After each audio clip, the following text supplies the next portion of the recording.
રાજકોટની સિવિલ હોસ્પિટલમાં ખાનગી મેડિકલ સ્ટોરમાં વિવાદ વકર્યો છે। ખાનગી મેડિકલ સ્ટોર ચાલુ રાખવા સામે કોંગ્રેસે સવાલ ઉઠાવ્યા છે। ભૂતપૂર્વ આરએમઓ પાડલિયાના જવાબ સામે અસંતોષ વ્યક્ત કર્યો। આરોગ્ય મંત્રીની ખાનગી મેડિકલ સ્ટોર બંધ કરવાની સૂચના છતાં પણ સ્ટોર ચાલુ છે। સિવિલ સુપ્રિન્ટેન્ડન્ટને બંધ કરવાની રજૂઆત છતાં પણ ખાનગી મેડિકલ ચાલુ છે। સિવિલ હોસ્પિટલમાં ખાનગી મેડિકલ મુદ્દે ટેન્ડરનો કોન્ટ્રાક્ટ પૂર્ણ થઈ ચૂક્યો છે। 3 વર્ષનો કોન્ટ્રાક્ટ વર્ષ 2009માં પૂર્ણ થવા છતાં પણ હાલમાં મેડિકલ શરૂ છે। કોંગ્રેસ નેતા સંજય લાખાણીએ આરટીઆઈ કરતા ખુલાસો થયો છે। કોના કહેવાથી મેડિકલ ચાલુ છે તે મોટો સવાલ। સિવિલ હોસ્પિટલમાં દર્દીઓને અહીં દવા લેવા મોકલવામાં આવે છે। હોસ્પિટલમાં દવાનો સ્ટોક ન હોવાના કારણે દર્દીઓને પૈસા દઈને દવા લેવા મજબૂર કરાય છે।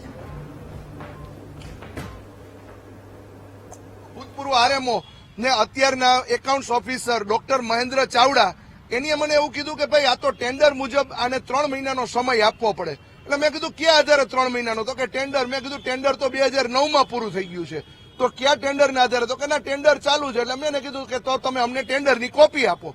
તો ટેન્ડરની કોપી છે નહીં। ખરેખર આ બધું હલાવી એ લોકોને સમય આપી ને એ માટે થઈને એ લોકોએ લીગલ કાયદેસરની કાર્યવાહી માટે પણ વકીલનો પણ સંપર્ક કર્યો છે।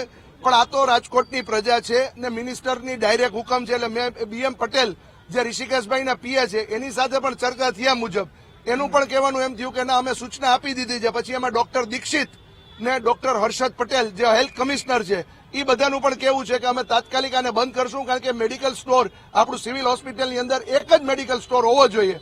જે આ બીજો મેડિકલ સ્ટોર છે એ તાત્કાલિક બંધ કરવાનો આદેશ હોય તો હવે આપણે તમારા માહિતી અમે એવું કહેવા માંગીએ છીએ કે આ તાત્કાલિક નિર્ણય લઈ ને મેડિકલ સ્ટોરને બંધ કરવામાં આવે।